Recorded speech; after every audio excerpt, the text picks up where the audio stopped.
Hello and welcome to EdSurge Live, a talk show about EdTech and the future of higher education. This is our debut episode. Thank you all for joining us. I'm Jeff Young, an editor at EdSurge. Today we're talking artificial intelligence and the increasing presence of algorithms in higher education. It's an important time, I think, to have a dialogue on this topic because there's a lot of unanswered questions. Everything from, there are adaptive learning systems for the classroom. There are advising systems that are trying to use predictive analytics in various ways. But there are also a lot of questions, ethical questions and practical questions and philosophical questions about how far higher education should go in bringing AI and who decides what these systems should look like. To get the conversation started, we're going to start with two guests with different perspectives. Joining us remotely from Stanford University is Candace Thille, who is an assistant professor of education at Stanford's Graduate School of Education. And with me here in studio is Mark Milliron, co-founder and chief learning officer of Civitas Learning. I say studio, we're here at EDUCAUSE annual conference, and there are a lot of panels here I've noticed about AI, but honestly, thank you both for joining us, Mark and Candace. Sure. Glad to be in the mix. Glad to be here. So I have a couple questions to get things started, and we want to also give time to people in the audience. And I do kind of think of this as like a good NPR talk show where people can call in and ask smart questions, and that's what we hope people out there on video will do, and I know you will.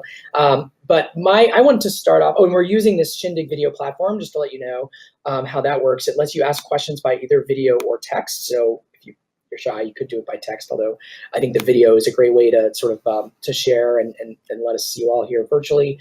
If you want to pose a question, just click the hand icon or the ask a question button on the screen when we get to that part. So Mark, your company develops AI-powered systems for higher education at Civitas, and I wanted to start by getting your kind of big picture vision of the landscape. How would you paint, like as you see it, kind of ideal scenario of how this might play out at colleges and of how a student might be helped in various ways by AI on campus, kind of in an ideal world of the future, of the near future, maybe? I think it's a great question. It's a broad question. So I think the place higher education writ large is in right now is definitely beginning stages of any kind of use of AI.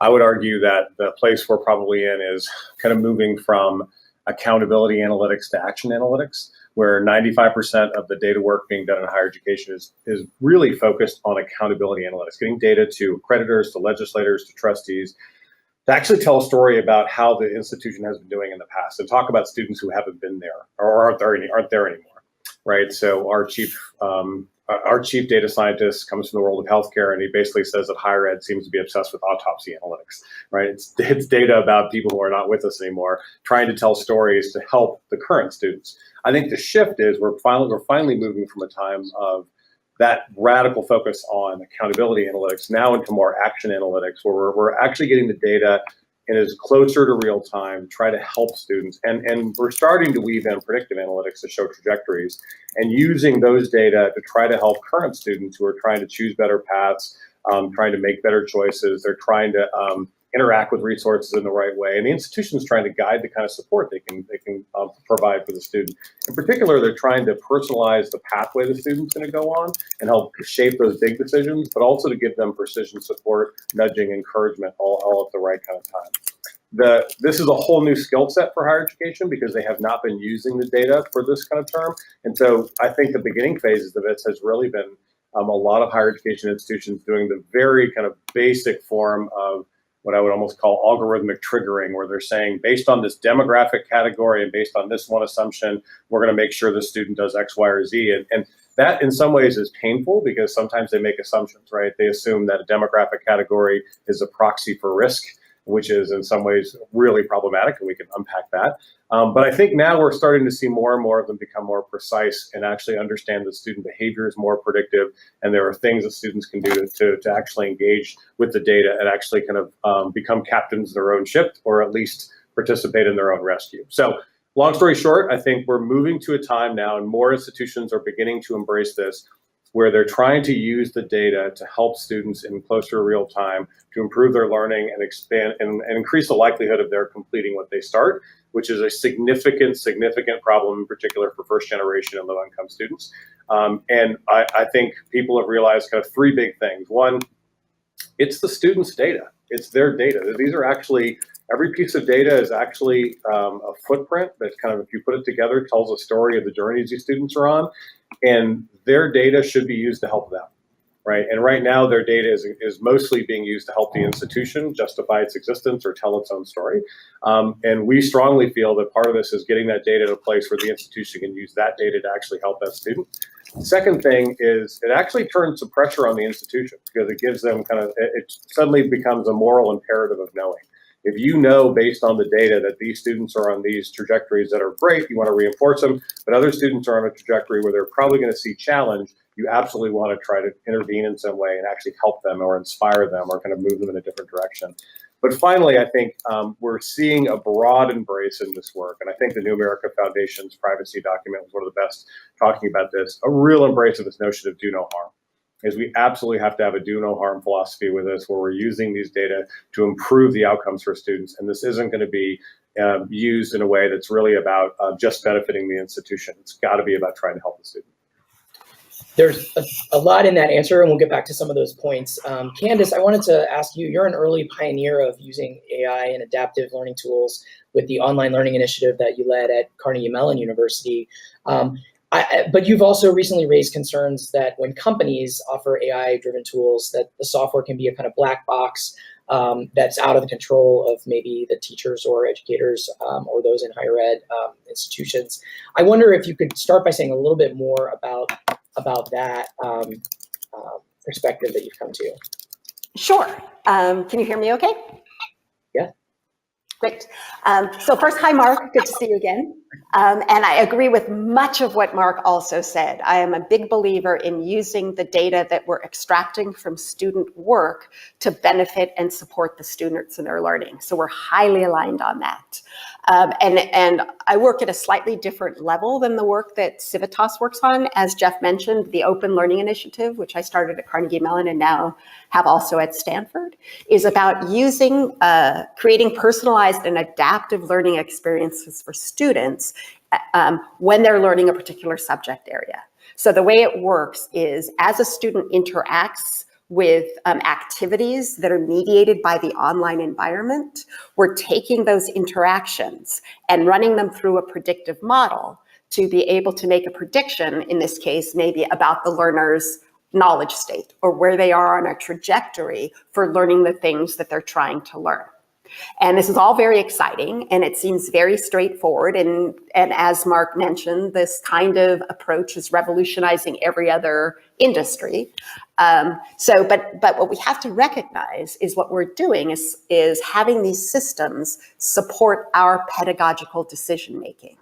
Because taking a piece of student interaction as evidence, running it through a model to make a prediction about the current state of that learner, and then giving that information either back to the system itself, so the system can make some kind of autonomous decision about how to support that student next. You know, I'll give you this problem next, I'll give you this to read next, or even taking that prediction and giving it to the learner so they can make some decision about what they do next, or give it to a faculty member who's teaching the learner so they can get insight into where the student learning is so they can make a decision about what to do next. All of that is pedagogical decision making. And the data to collect, the factors to include when you're making the model, how to weight the factors, what modeling approaches or algorithms to use, what information to represent once you have the prediction, and how to represent it to the various stakeholder groups, I would say are all very active areas of research and part of the emerging science of learning. So I would argue that in an academic context, all of those parts, and particularly the models and algorithms, can't be locked up in proprietary systems. They must be transparent, they must be peer reviewable, they must be challengeable, so that we can, as we're entering as higher education into this space, the decisions about pedagogical decision making that are being made by folks who know how to make those kinds of decisions. To just say, trust us, our algorithms work, I would argue, as I said before, that that's alchemy, that's not science. So Mark, as a company in this space, how do you respond to something like that, or how does your company handle these questions? Yeah, so I think getting under the hood, right? Yeah, I think we're in violent agreement about both of this. I think a couple things on this. One is we absolutely think that it is incumbent upon companies like Civitas and organizations who are going to do this kind of work to make sure that we are making transparent what the data science is saying. So one of the things that we've done in particular, so for example, in our tool Illum, if you're looking at any given segment of students and you want to look at their trajectories, one of the first things we do is, even though we have done enormous amounts of modeling and all kinds of work around data availability segmentation and kind of broad-based, kind of diverse modeling based on different student segments, one of the first things we want to do is whatever set of students you're looking at, we actually want to show you the most powerful predictors. So we literally will list the most powerful predictors and their relative score and power in the model, so that people are clear, this is why the trajectory is showing the trajectory it is, so people can understand which variables are impacting it that way. Another example of that is in our tool we have called Aspire for Advisors. We literally have, when they see a projection score for a student, they literally would get the top inspiration factors and the top, we call inspiration and intervention factors. And these are the variables and data elements that are actually driving that student's prediction score. Part of the reason we did that is we wanted the educator to interact with the data, because in many ways what you want is for that educator to be able to make a relevant and clear decision about what's happening with the student. And just to give a concrete example of this, in the very beginning we would see all kinds of advisors, for example, that would look at a prediction score and they would say the student would be a 3.8 GPA, they would have got straight A's last semester, and they will look at a prediction score that says the student is on track to actually not persist. And the advisor would immediately go, there's something terribly wrong with that model. There's no way that's right. So what we started doing is showing the data elements, and they realized, oh, this person has not logged in 2 weeks. They're not interacting with any curricular resources. They haven't followed through on any kind of major deadlines. And so the data elements would pop up, and they would go, oh, there might be something going on. And then they ping the student and find out they lost their financial aid, or a car broke down, and what we found is, and Candace, I'd love to get your take on this, because I think you're right. We're talking about, I think there's pathway analytics and then there's learning analytics in the moment, and we're dealing much more with pathway analytics. Right. And what we've clearly seen, getting the data to people who are managing that, the advisors, the student success people, and letting them iterate on what the challenge actually is, and not assuming we know what the challenge is or even what the response is. But having them iterate with the data is really important. And so part of that is transparency, so they can do it. And then publishing in peer review journals and the rest, so people can see the math. But truthfully, modeling these days is a commodity. That's not the rocket science. What you really want them to understand is which factors you're using and which factors tend to be the most predictive and how they're loading into the model. An algorithm, it's all about correctness and the efficiency of that model. We're trying to make sure that you can maximize those, but really trying to get educators to think this way is a totally different way of thinking for them. I do think we now have emerging communities of practice where people are beginning to share what works and what doesn't work in this. And I think the problem is, to Candace's point, the problem will be the black box. If you do have a black box, the challenge is you have some pretty brutal assumptions in there. And assumptions, in our work in pathway analytics, people will literally use race as a proxy for risk. That's offensive. It's not a proxy for risk for a lot of students. Or they will use, or academic indicators is the only thing that indicates challenge. And what we found is clearly that psychosocial, life and logistics, the Sarah Goldrick-Rab work around, the sustenance living challenges of some of our students are far more pervasive and problematic than the academic challenges. And that's where you get into some much better conversations when people are actually using the data as opposed to the assumptions. That's the challenge of the algorithm, is the assumptions grounded. And Candace, when you and I were talking just the other day, you were mentioning that, if I understood you correctly, that even this, even agreeing with Mark, you mentioned at some point, people reading this data might take some action that wasn't intended by the people making the software. Is there some concern that students and professors could misuse the data, even if it's designed, even if these other issues you mentioned, like the black box issue is kind of satisfied? So I think that there are multiple challenges. One of them is, I think people make the assumption a computer is telling me this, so it's neutral, or it's objective, or it's true. And without recognizing that the computer, the algorithm was written by, the system was written by a human being who had certain values, who made certain choices about what factors to include in their model, how to weight those factors, what to use in the prediction or the score that they're giving you. That was a human decision. Or even if you're talking about pure sort of deep learning algorithms where we're not pre-stating what all of those factors are, we're just giving lots and lots and lots and lots of data to the algorithm and say, learn yourself what's important in this pattern. So you could say, okay, that's not then biased by humans, but then it's biased by the data that we give it. So if we don't have extremely representative data that's both representative of large numbers of students in different contexts, but also can be localized to the specific context, then the algorithms are going to produce biased results. And kind of the example I would, and I agree with you completely, Mark, that part of it is making sure that the people who are using the systems really understand what the system is telling them and how to use that. But I'm thinking about institutions, a lot of institutions that I work with that are under a lot of pressure. They're under a lot of pressure for accountability, as you're saying. And a big measure of accountability right now is graduation rates. You know, what's your 4-year or 6-year graduation rate? So a lot of institutions are putting as a measure that we're going to commit to increase our successful student graduation rate from whatever it is now to much higher than that, 4 to 6 year graduation rate. So then you tell all these advisors, and the other thing that's happening is people are being reduced and these systems are being brought in to support the people to make their decision making. So I'm imagining a scenario, which I don't think is too far-fetched, which is, let's say I'm a first generation, I can speak about my cousin, a first generation Latino woman coming into a big open access institution, and I've decided that I want to be a doctor. So I enroll in a pre-med, I enroll in chemistry and biology and all these things in my first year because I want to be pre-med and those are the requirements. I didn't have the privilege of going to some high school that gave me lots of practice thinking about science and math and so on, the way that this institution is expecting me to.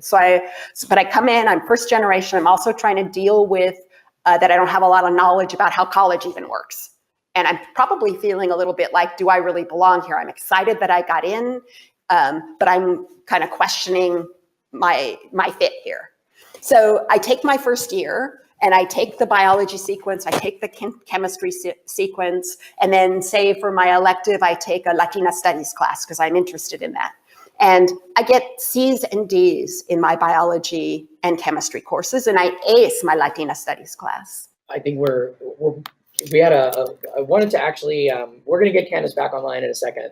Thanks for everybody but I actually wanted to bring in another guest into the conversation and who deals with this from yet another perspective. Kyle Bowen. Candace is back. Oh, Candace is back. Kyle Bowen. Did I cut out? Yeah. Did I cut out? Yeah, I would let her finish. Please finish, Candace. You were on a roll. I'm sorry we lost you there for a second. Okay, I'm sorry, that's a connection. So I don't know where we left our hero. Our student coming in of just having gotten poor grades, C's and D's in biology and chemistry, acing her Latina studies class, coming in to meet with her advisor, who looks at the predictive analytics and says the chances that this student staying in a chemistry major is going to graduate in 4 to 6 years is maybe 2%. Whatever the algorithm was used. It's just saying, and I can look at the back end data. It shows me the reason we're making that prediction is you did really poorly in chemistry and biology, and students who do that, and you came from a high school that didn't prepare you well. You know, you're working outside of class to try and support yourself. You know, it just isn't looking like a picture of success for you to stay in this major, but you've done really well in your Latina studies class. And so we would predict that if you switched majors to Latina studies, you would definitely graduate in 4 years and you'll have a much better time here at our college. So I, in all hope to try and get you student success, I'm going to recommend you switch majors. Now I think about if it was one of my kids sitting in that chair, that student chair, their response would be, that's your belief. I know I'm going to be a doctor. So you figure out how this institution's going to help me be a doctor. And they wouldn't change majors. My concern is for a student who is already in a position where they're thinking, these authorities are here to take care of me. They have my best interest at heart. I can see they're showing me the data. It doesn't look like I'm going to be a success. I was kind of nervous about it anyway. It was really hard. I guess they're right. I'll switch majors. And my concern is not just the loss for that individual learner, I mean, that's a loss, but also the loss for us as a larger society about what an amazing doctor that young woman may have been. But because of looking at patterns that are all built on historical data, say, to meet this outcome, it's better if you switch majors. That's my big concern about how these kind of pathway data are going to be used. So. Boy, I could not agree more on that issue. Am I on? Yeah, I could not agree more about that issue. And I think the challenge for the educators who want to use this data is, one, is I think if it's used incorrectly, it ends up being for the benefit of the institution, not for the benefit of the student. And that's really problematic because the institution will do things like try to get students out of STEM pathways into different kinds of pathways they think will be more successful on. The question is, can we take the same data and use them in a radically different way or a much more effective way, which is to say, use our design thinking and say to that student, okay, a student like you at this stage, if you really want to be successful in this pathway, here's what we've learned about students like you who have been successful. If you can pass this course at this level and you can take advantage of these resources, you can double your likelihood of graduating within the next 4 to 6 years. And you can start almost teaching them how to level up, where you say, and give them milestones they can reach. That suddenly gives you another way to engage them, and that might not be the best way. There might be other ways to engage them, but the idea is iterating in a way to help them achieve whatever that goal is. But I could not be more in agreement with you about the idea that the facile answer to a lot of people's use of data is to use data to optimize the kind of general outcomes they're going for, as opposed to look at this in a more complex way. And I have the exact same fear you have. And I think one of the reasons why we have to have this community of practice and have people really challenge each other on this, and again, the do no harm strategy, is it has to be at the core of this, because the harm is you are making brutal assumptions about that student's likelihood to be successful, and you're also basing it on correlation causation data, which is just deadly, right? So part of this is, can we get better than that faster? The good news is we're in the very early stages of this, and if we can develop kind of a norm and an ethic around this, we can make sure good stuff happens more likely than not on the road ahead. But I do think it is going to be a community of practice that's going to have to hold itself accountable, much like in healthcare, right? The idea in healthcare, the same kind of things in healthcare. So I want to I just kind of say one little quick thing there, Jeff. Because what I was hoping you were going to say, Mark, I mean, I agree with what you said. And I was hoping you were going to say the other way we can use this data is not just to try and fix the student, but use the data to look at what are the patterns telling us. If students with this profile are failing out of introductory chemistry, then it's not just how do we get that student to be different. It's what do we need to look at? If we're seeing that as a generalizable pattern, then what do we need to look at the way we're teaching introductory chemistry to make it so that not so many students are failing out of it? So that would be the other way of using that data. I want to give you a complete concrete example of that. So we have this tool called Courses that looks at the predictive power of courses on trajectories. And so, for example, you often see that the DFW courses are not the courses that are most predictive. They're often courses that most students pass. But if they get, for example, just give a clear example of a student, for example, an accounting major at one university, their English 102 grade is hugely predictive. If they get an A or a B, they're very likely to be fine in that program. But if they get a C in English 102, they still pass it. They literally have a 40-point difference in their likelihood to graduate. And then that's when educators have to engage that data. And one of the things, there's a bunch of things they can do with that data. One is they might have accounting majors who aren't taking English seriously because they don't realize how important it is. So you can nudge them before they take the course to make sure they take it seriously. Two, they could analyze the curriculum and realize what they did find out is there was all these case studies at the end of the junior year and the senior year the students had to prepare and actually produce, and there was not much writing from the English 102 until then. And so it was a real call for, okay, we have to start doing some writing across the curriculum and get that student, because if they only learn, really kind of master writing in that first year and they don't touch it again really until the end of the junior year, that's a different conversation. That's a writing across the curriculum conversation. Or it could be the design of that course is not right for that student and or for that major. So maybe you need to have writing in the accounting context or whatever it's going to be. there are literally 5, 10, 15 things you could do based on the data, but that means we have to iterate and actually kind of process that data, not just say, okay, this student needs to get out of that major. And that seems to be the facile answer right now. I want to, this is so much stuff, I knew the time would fly. I want to jump in and introduce Kyle Bowen, who joined us here a minute ago, but we haven't gotten to introduce him yet. He's kind of, this is another perspective I think is an important one in this discussion. He's the Educational Technology Services Director at Penn State University. Thanks for being here. I wonder, I know you've thought a lot about AI-driven software and tools, and I wonder, this is obviously, these are bigger, different conversations than you might have had back when it was a tool for, doing a clicker audience response system or something. This is a very different set of questions. So from your seat, how does it change things when you're looking at tools that might involve AI, if you're building them or buying them or whatever or partnering with or whatever you want to call it? How is the choice different for you and how do you see it? Sure. So I think there's a couple of things to look at here. And part of it is to, one is it's important for institutions to begin to develop these kinds of capabilities, right? So this type of, and a lot of that starts with creating a an ecosystem for data at your university. So being able to access this data, understand where it's coming from and what the actual data elements mean. And because with that, then you can more effectively work with partners in the industry, with your own internal researchers, with software developers inside the institution to begin to explore some of the applications using this kind of technology. But the interesting part is what we're seeing is really kind of a separation of ideas in here, which is one, looking at kind of the use of data to help drive pathways, which is what we've been kind of talking about a lot as I've watched this afternoon. But then there's another aspect to this, which is looking at the ways that these tools can help kind of take on other challenges that universities often face. So this is one area where we're spending a lot of time and effort researching how can AI and machine learning be used to help drive the design development of open educational material. How can these kinds of technologies be used to help our students have deeper conversations online?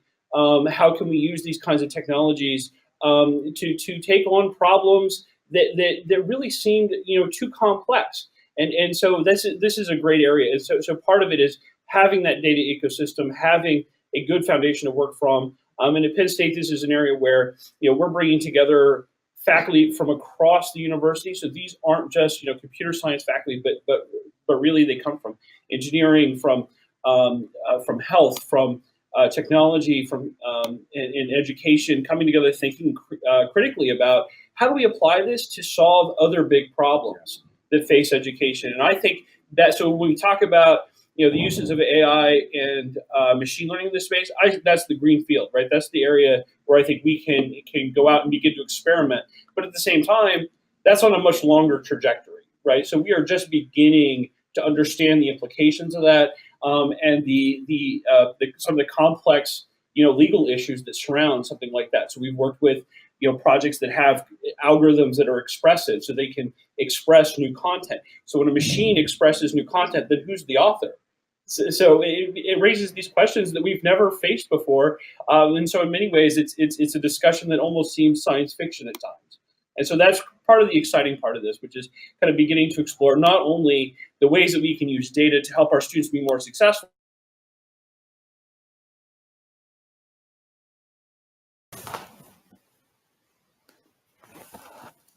when it comes to the moment of learning. So I want to open this up to the folks here in the audience, and for any of the three of our guests here, how does it? I guess so. You, as I mentioned before, you can ask a question by video by pressing the hand icon, or if you want to press the ask a question icon to ask in text. I think we had a couple questions come in by text. Here's one. What use cases do you think AI will impact first or most? Do you think the non-academic use cases or with academic use cases like Newton? Which will be first and why? Candace, I think I saw you nodding. Do you have an answer to this one? Yeah, I actually think that I'm getting an echo. Oh, sorry, but we can hear you. Okay. There, that's better. So I think that I don't know which one's going to have an impact first. I think they're going to happen simultaneously. The one, of course, that I pay most attention to, and like our conversation here, is in the academic arena. How are these technologies going to be used to actually support the teaching and learning process? And I would actually think the Jill Watson example is also an example of that. Jill Watson is, for people who know, in the Georgia Tech, they're using Jill Watson as an AI TA. So that is still serving in a pedagogical agent kind of way. And so with Newton, that is this notion of personalized and adaptive instruction and so what Newton does, and what any personalized and adaptive technology does, is you design tasks for students to do in the interface.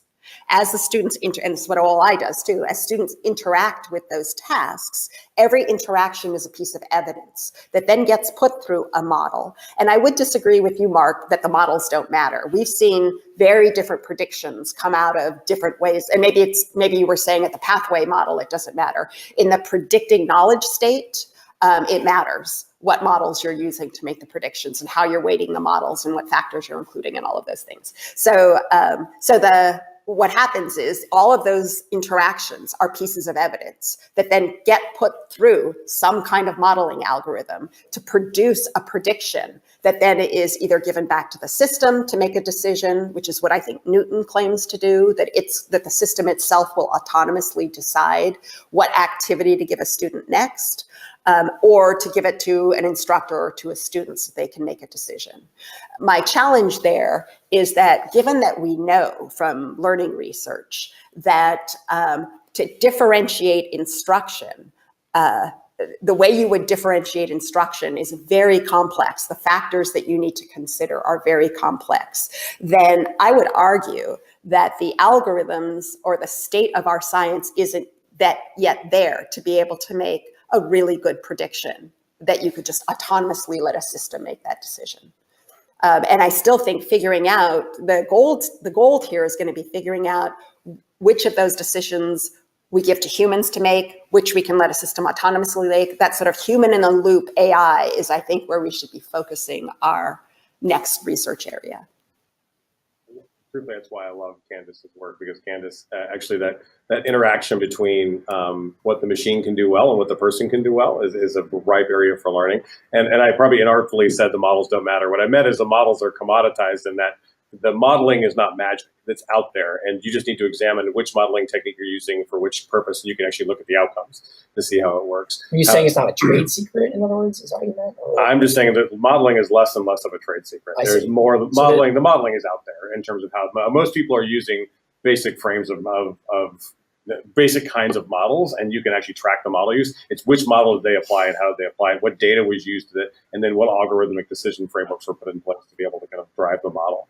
And Candace is right, that's got to be transparent. The good news is, I would argue, we're already starting to see outcomes out of this, right? So it's weak AI, but we're already seeing people using predictive models to actually inform precision outreach to students. So for example, we have predictive models that show students who are high GPA but have a high likelihood of not persisting, and we're designing outreach that is based on mindset. So we're doing outreach that are basically, congratulating them for their success, but then saying, but we understand students like you often have challenges with transportation, with housing, with work-life balance. If you're experiencing any of these, make sure you reach out to us. We're ready to have a conversation with you. And those little mindset nudges at the right moment that are triggered by AI, we're seeing double-digit gains in terms of the retention of those students. So we're seeing, and I think that's the closed loop part of this, is we're starting to see the outcome measures that are helping us understand the impact of how these decisions are made and how people are using these techniques. So I think we're starting to see the beginning phases of outcomes in this. It's clearly, like I said, weak AI in the first phases of it, but I think as we learn together how to do it, we're going to get more and more interesting use cases. And more importantly, we're going to develop kind of a scholarship of how this works. I do think, Candace, that we have to really make sure we are figuring out how we connect the dots between discrete learning experiences and learning pathways, because I actually think there are magic moments in the classroom that inspire students on pathways, and then there are pathways that actually bring somebody to the right learning moment, and then there are probably even co-curricular kind of experiences that you could make sure you weave together for students. So part of this is one of my biggest things, and I'd love to get all your take on this, is this notion of making sure we're thinking about using this as almost an optimization question, which is how do we help students make the most of that educational experience, have access to the best learning outcomes, and kind of the possibilities of having the right internship or the meeting the right people, having the connections. I think that's really interesting. And I would echo that. And I think that's a real opportunity. And so a lot of work, to this point has focused on, how do we identify at-risk students and intervene before they have challenges, right? Yeah. And I think that's important and that's critical work. But at the same time, there's also an opportunity to raise ceilings. So how do we identify students who aren't living to their potential and could be? And what more can we do in those kinds of spaces? And I think there's a great opportunity there. But to circle back to something Candace was saying, I think it was a really important part of understanding work in this area is that it is people and machines working together, right? So it's not, so when we talk about AI, we imagine robots, we imagine science fiction, we imagine, Skynet overthrowing the world, right? These are the things that we imagine. But the reality is it's not nearly that sexy, right? It's not nearly something that Michael Bay is going to make a film out of. That the reality is that some of the really interesting applications of this are people and computers working together to think about, or to explore different problems or ideas. And so, the examples I like to use are thinking about, the word suggestions you get when you text message. It is going to try and fill in the text message, and you always get goofy stuff, right? And so that doesn't always work the way you want it to. Or thinking about the way that Netflix provides recommendations to you based on TV and film to watch. And so this type of way of thinking about kind of people working together with the software changes the dynamic and also opens up new opportunities to think about its teaching and learning application. I want to touch on one example really quick. So one area of research we're engaged in right now is looking at the development of assessments around particular materials. So anybody who's ever had to write a midterm or final and actually generate a set of kind of assessment questions with multiple choice answers and distractors knows the pain that can be, and to make sure that you're actually covering all the material and hitting all the great points and these kinds of things. It takes a lot of time and effort. And so we're working on approaches to help, based on a body of work, to extract from that the assessment questions, the ideas and the distractors that would come along with those. And one of the interesting things we've learned from that is that, well, one, the development of a distractor comes from an area called adversarial learning, which deals with this idea of trying to make something look as real as possible without it actually being real. So if you think, that's what a distractor is. But then it turns out that computers are really good at that. They're really good at exploiting, distracting people. At distracting, exactly. And so in our initial kind of research, what we've discovered is these tests are really hard. I mean, because as they get generated, they don't show the same kinds of mercy that a human would. And so why in this case, the idea isn't that an algorithm would read the material and just automatically generate an assessment and give it to the student, but rather it's more a way to inform the instructor about kind of the design of their assessment. And so to make sure that these are people that kind of working together to explore some of these areas. So I want to get to a couple more questions because they're rolling straight. Candace want to jump in? Yeah, sure. Candace.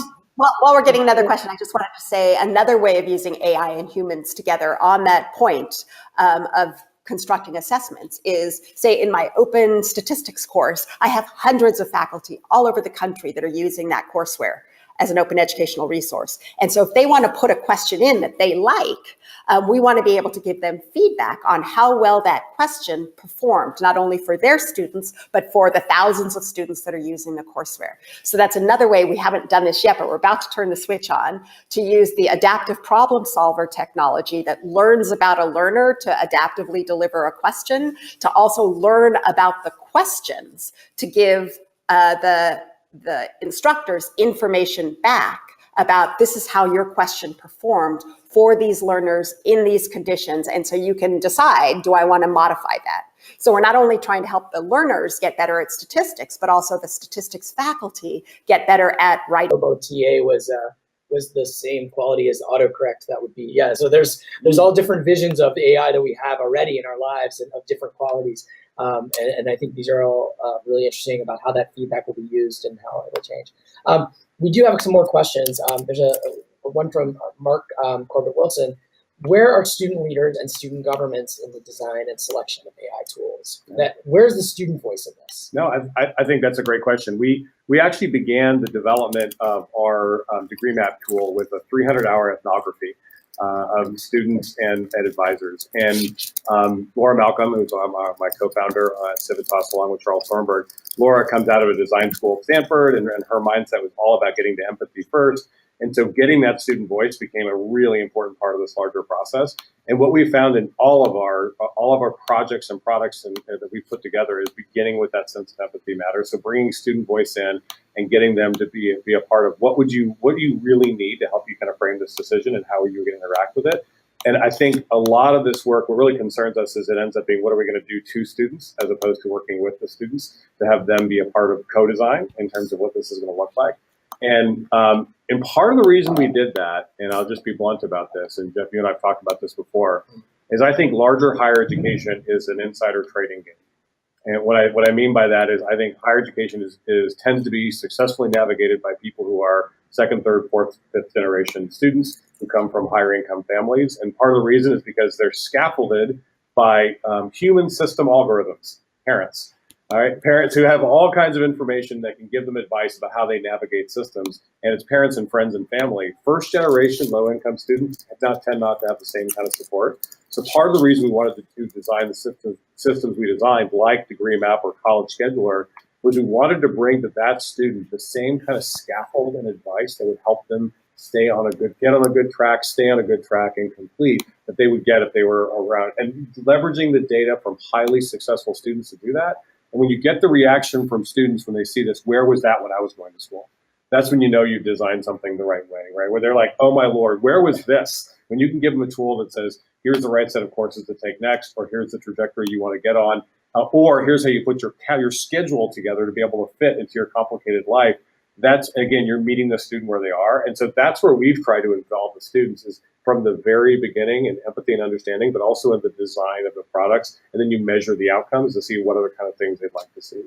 Kyle, what do you think about that? Are there ways in which you're looking for student voice at Penn State? Absolutely, and to provide you with a direct example. So over the last couple of years, we've been exploring this notion we call the robot writer, which is the idea that could we get to a state where, given a table of contents and a set of iterations by an instructor, that we could get to an algorithmically generated textbook that would displace a very expensive textbook in the classroom. And in the first pilot of something like that, we actually did. We displaced the traditional textbook, replaced it with an open alternative that was where the professor for the class iterated and designed that with the help of an algorithm that would understand what do you mean by these certain topic areas, and read that from an open content repository and helped distill down a custom text.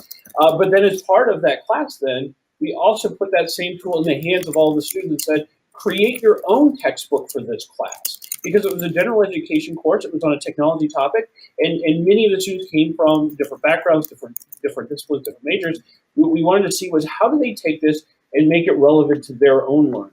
And it was an interesting process because what happened as a result was that they expanded far beyond the intent of the class in terms of the scope of the content, right? That they engaged in what we kind of jokingly refer to as feral reading, right? It was just that they kind of, as they dug deeper into the content, they were beginning to uncover more and more. And that's been an interesting byproduct of that kind of discussion is the fact that we can not only use these tools to help inform or support our faculty, but then we can also use them as teaching tools themselves. And so in that particular case, that was one of the ways we got feedback was to put the tools directly in the hands of the students and to begin to, so that when we began to ask them questions about, ask students questions about thinking about the credibility of a text that's been, supported or generated by a machine, like how do you think about that? They have the context and understand, oh, well, I've done that. I know what this is about, and I know how I can feel about that. So I think we're going to bring someone up on stage on stage in the video here to ask a question. Give me a second. So Michael Sano of EdSurge is I think he has a question from Twitter, if I'm not mistaken. Hey, Michael. Hi everybody. Can you hear me all right? Yes. All right, cool. I've got a question here from Dave McCool on Twitter. It's directed at Candace, but I think open to everyone. And the question is, are our algorithms good enough yet that we can automate personalized learning? So are our algorithms? So I guess the answer is no. But it's not just about the algorithms. It's about, so in order for the algorithms to truly be able to personalize and adapt learning, I would say we need our science of learning to be more robust. So, and what I mean by that is when you're trying to make a decision to differentiate instruction to support a particular learner, there's information you need about the learner, about the knowledge you're trying to support that learner to develop, and then about the context in which the learner is learning. And the features of each of those three different entities and how those features interact to be able to support a decision about at this point in time, what would be best to do for that learner, that's what the science of learning needs to build. And right now we have very rough variables that we use, like about the learner. Most of what we know is their demographic factors, which may or may not be material. We might know something about their knowledge state or their current skill state. But we need to know also about the knowledge that we're trying to develop. How does that interact with their current skill state? And then how does that interact in the context? Like, are they in a context in which their particular identity is stereotyped? And so the kind of instructional intervention you might do for one learner with one particular constellation of features, learning one particular piece of knowledge with this constellation of knowledge in a particular context might be very different than what you would even do for that same learner in a different context, learning something different. So I think I chose to expand the question. It's not just about the algorithms. It's about all of the things that we need to know for those algorithms to perform well. And the algorithms themselves, we're always coming up with new algorithmic approaches. And that's why I say this is current active research and needs to be taken on as such by higher education. Community of practice of this really matters. And that's why we invested so much in working to develop our impact tool, because it allows people to understand the impact of what they're doing in a way where they can start engaging in the science in a more concrete way, and they could share with each other and develop a community of practice around this. Because exactly to Candace's point, if a student is actually has a mindset challenge where they're suffering from the imposter syndrome, right, where they think someone's going to figure out they don't belong there, that's a different question whether or not they're wrestling with a specific algebraic concept, right? Or if a person, truthfully, and again, pathway data, this student actually lost their financial aid and now they're homeless, right? That student is in that learning moment is wrestling with something very different than what that learning specific challenge is. So that's where, we have a lot to learn about how the interaction of who that student is, how they come to the class, how they come to that learning moment, together with what the right pedagogical tool is going to be. This is so much art and science that anybody who says they have it all figured out, you should run from right now. And Michael, thank you for bringing us this question from Twitter. That's great. And I actually am curious, Mark. Right now I feel like we're in a moment where some of this, I feel like there's an appetite usually for like the exciting futuristic predictions, except for right now we're living in this time where there's this disillusionment, I think, widespread disillusionment about some of the tools we already have, like whether it's Facebook and all the questions right now about fake news and manipulation potentially by various sources manipulating these platforms. And some of this is back to algorithms in the non-educational setting. I guess, is there a part where, is there something you think AI in education should not be applied to? And are you, how much do you worry about a dark history coming, or a dark future coming, even though you have good intentions and you have these plans that you're setting forward? How much do you worry about that? And is there an area that you think should not be AI applied in education? I would have to think about that one for a little while. I think, as a general rule, I think to think about it in terms of enablement and not enforcement. And I think anytime you're using data to enforce something, that's just the wrong way of approaching it. I'd have to consider for a moment what pockets of teaching and learning that may not be appropriate in. But I think the essential piece of it is that we continue to have it be a technology that enables students, enables faculty, enables advisors, and it's about enabling people. And in many ways, this data is human driven, and so so those are the key aspects of it.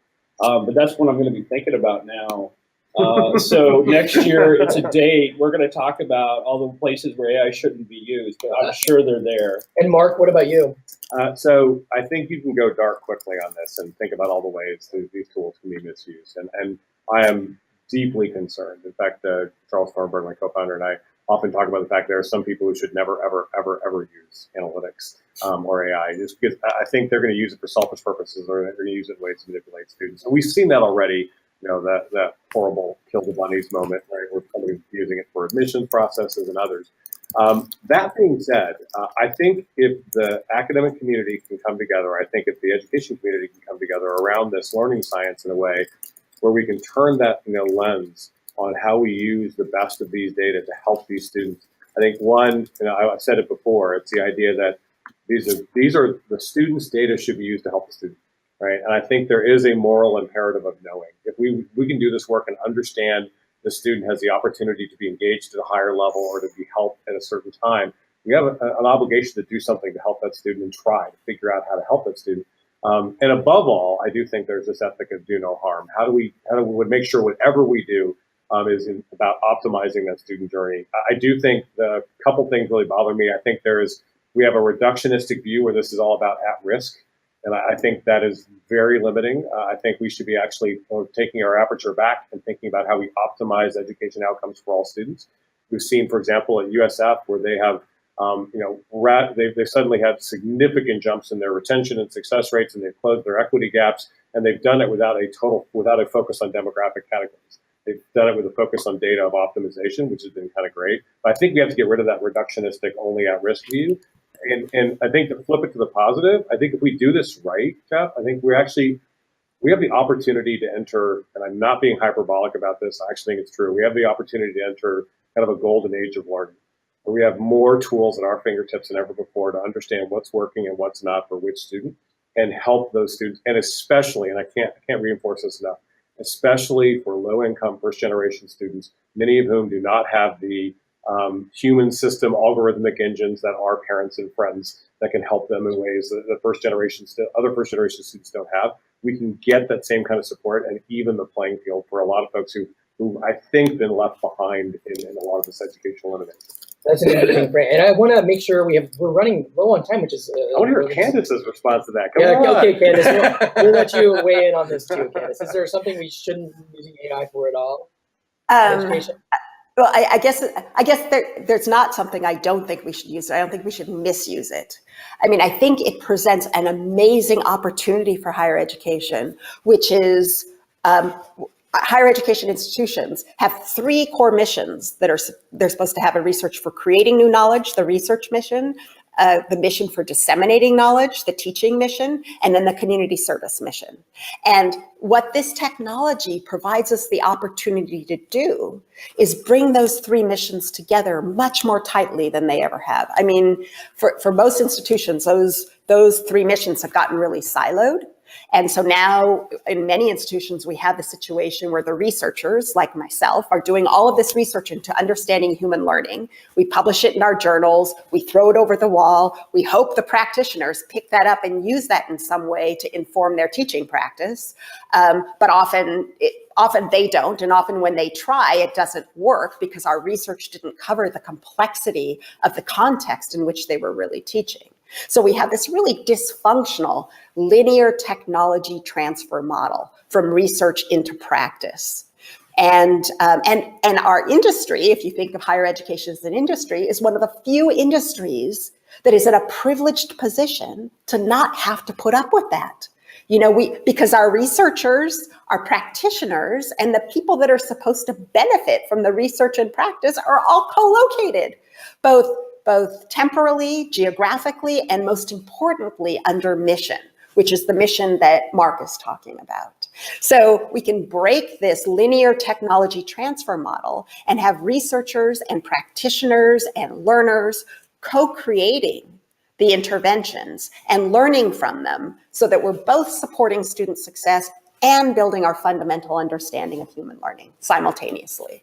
And that's what I think the technology and the AI models could be used for. But to do that, we have to be willing to not only use the patterns to look at the students, but also use the patterns to look at ourselves. So I want to see if we can do at least one more question here. I know there's some out there, so thanks for bearing with us out there. So a question from Paul. What about after the higher ed experience? Lifelong learning will be inevitable for many folks and because of innovation change. Do you feel that AI experience should be seamless? I could not agree. I think that is such a great question. And I think we have been using the idea of analytics to help people understand how they're getting to higher education, get through higher education, and then helping them understand how they're going to stay connected to learning for the rest of their life.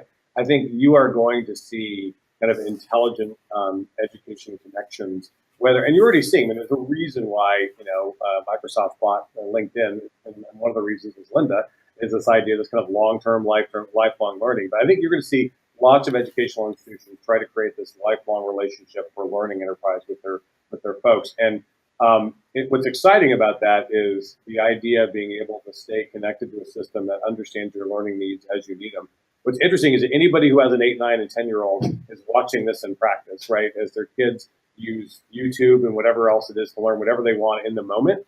And they're going to be very comfortable with that because they're used to being able to search out. Right now, they're using kind of a pull technique where they're searching out and pulling it in. You're going to see much more of a push technique in the future. But I think it's going to become much more expected, and you're probably going to have learning concierges, right, that are kind of serving people over time.